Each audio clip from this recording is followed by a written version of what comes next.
근데 이것들이 한꺼번에 보험 편취액으로 이렇게 기소가 되는 경우가 종종 있습니다. 그렇기 때문에 저는 서울대를 졸업하고 사법고시를 합격한 후 대기업과 보험회사의 사내 변호사로 5년, 대한민국의 최고의 로펌이라고 하는 김앤장에서 10년간의 근무 경력을 가지고 있는 17년차 변호사입니다.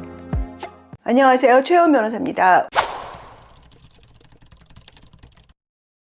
오늘은 가다 입원이 보험 사기인지 이 부분에 대해서 제가 좀 말씀을 드리겠습니다. 보험 사기는 반드시 처벌받아야 되는 범죄라고 생각합니다. 왜냐하면 보험 사기로 인해서 보험금 누수가 발생하면은 이게 보험료 상승으로 이어지거든요. 그러니까 다른 사람한테 피해가 엄청나죠. 그렇기 때문에 보험 사기는 처벌을 받아야 되는데 이 가다 입원 보험 사기는 기존의 보험 사기하고는 좀 다른 특징이 있어요. 기존의 보험 사기는 보험 사고 자체가 발생하지 않았거나 뭐 이런 거 허위로 보험 사고를 만들어서 보험금을 타는 건데, 이 가다 입원 보험 사고는 내가 질병이나 사고로 보험금을 타는 건데 질병이나 사고 자체는 맞습니다. 다만 객관적으로 보면 3일만 입원하면 되는데 나는 뭐 열흘을 입원했다든지, 그러니까 입원이 좀 가다하다는 거죠. 그래서 가다한 경우에는 보험 사기다 이제 이런 걸로 기소가 되고 결국 형사 재판을 받는 사례입니다. 근데 이 가다 입원 보험 사기에서는 몇 가지 좀 고려를 해야 될 부분이 있습니다. 첫 번째는 이러한 사고 자체는 팩트입니다. 즉 질병이 났거나 내가 뭔가 사고가 난 거는 사실이기 때문에 내가 질병 자체가 없다는 그런 보험 사기한 건 다르고요. 특히 이 입원에 대해서는 내가 적극적으로 입원할 필요가 없는데도 주치의한테 입원을 하겠다 하는 경우도 있겠지만 대부분의 경우는 주치의가 그 입원 일수를 판단을 합니다. 주치의라는 거는 의사고, 의사는 고도의 그 의학적인 전문가 아닙니까? 그러니까 이런 분들이 판단을 한 거를 가지고 제3자가 그 판단을 무시하는 거는 사실 적절하지 않은 부분이 있습니다. 그리고 사람에 따라서는 입원에 필요한 일수가 달라질 수 있거든요. 예컨대 다리를 다쳤다고 하면은 20대 청년은 일주일이면은 입원이 끝날 사안이지만 80대 노인이면은 3, 4주가 걸릴 수도 있는 거고요. 특히 이 가다 입원 같은 경우는 50대 이후에 중년 여성들이 많이 피고인이 되는데요. 이 중년 여성들이 생각보다 되게 질병에 취약해요. 뭐 골다공증도 이래서 여기저기 뭐 아프고 이러니까 입원을 오래 할 수밖에 없는 그런 신체적인 경우도 있고요.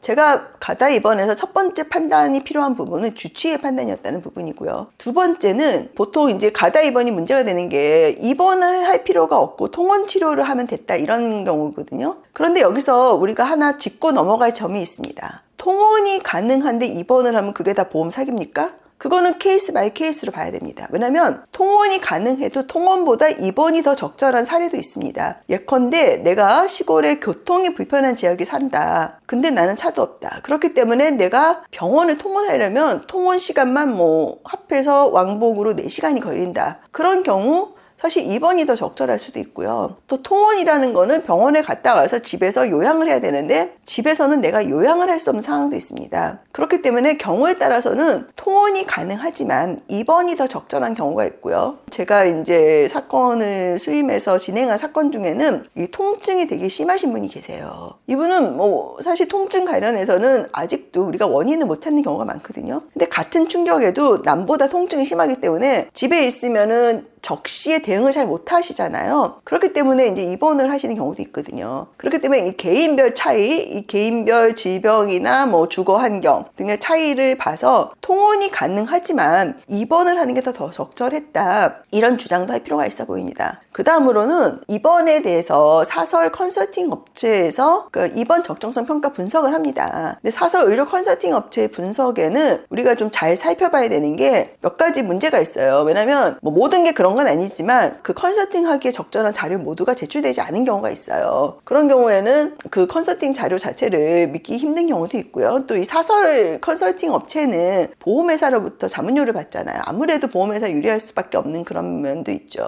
다음으로는 이제 이 사설 컨설팅 업체 말고 심평원의 의료 입원 적정성 분석이 있습니다. 근데 이 심평원은 아무래도 이제 객관성이 있기 때문에 법원이나 이런 데서도 심평원의 입원 적정성 분석은 많이 이제 이제 신빙성을 두는데요. 이것도 저는 따져봐야 된다는 생각을 해요. 왜냐면 이 심평원의 이번 적정성 분석이 일이 너무 많다고 해요. 우리가 아무리 전문가라도 일이 너무 많으면 평가 자료가 부실해질 위험이 있습니다. 이제 그런 부분도 따져봐야 되고요. 그러면 심평원의 기준에 따르지 않으면 무조건 다 유죄다? 그것도 저는 따져볼 필요가 있습니다. 물론 심평원의 이번 적정성이라는 거는 일응의 중요한 기준이 되는 거는 맞습니다. 하지만 심평원과 다르다 그래서 무조건 보험 사기라고 보기는 어려운 경우도 많습니다. 그다음에 이제 마지막으로 또 하나 중시하는 거는 이 편취 액수입니다. 아시겠지만 사기 같은 경우는 5천만 원이 넘으면 사실 실형 구속이 될 가능성이 높아요. 근데 이 보험 사기에서 뭐 예컨대 내가 편취 금액이 1억 5천이다 2억이다 이랬는데 그 편취 금액 중에는 사실 공제돼야 되는 금액이 있어요. 예컨대 가끔씩 부실한 수사의 결과라고 저는 보는데 내가 1,000일을 입원을 한 거예요. 근데 적정성은 뭐 한 50%가 적정했다. 50%에 대한 보험금은 빼고 기소를 해야 되는데 가끔씩 이게 포함된 경우도 있고요. 또 하나는 내가 보험금을 1억 5천, 뭐 2억을 받았는데 그게 다 그런 보험 사기냐? 그렇지 않은 경우가 있다는 거죠. 예컨대 내가 4월 1일부터 4월 30일까지 입원을 한 게 가다 입원으로 인한 보험 사기인데 입원 보험금 외에도 내가 그 기간 동안에는 진단금을 탈 수도 있고 다른 보험금을 탈 수가 있거든요. 근데 이것들이 한꺼번에 보험 편취액으로 이렇게 기소가 되는 경우가 종종 있습니다. 그렇기 때문에 이 편취 금액도 반드시 보험 전문 변호사님의 도움을 받아서 공제할 건 공제하고 이제 그렇게 대응을 하셔야 될 것 같습니다. 저는 이제 여러 가지 사기에서도 과다 입원 보험 사기는 반드시 보험 전문가의 검토를 받으셔서 대응이 가능한 부분은 대응을 하시라 이렇게 조언을 드리겠습니다.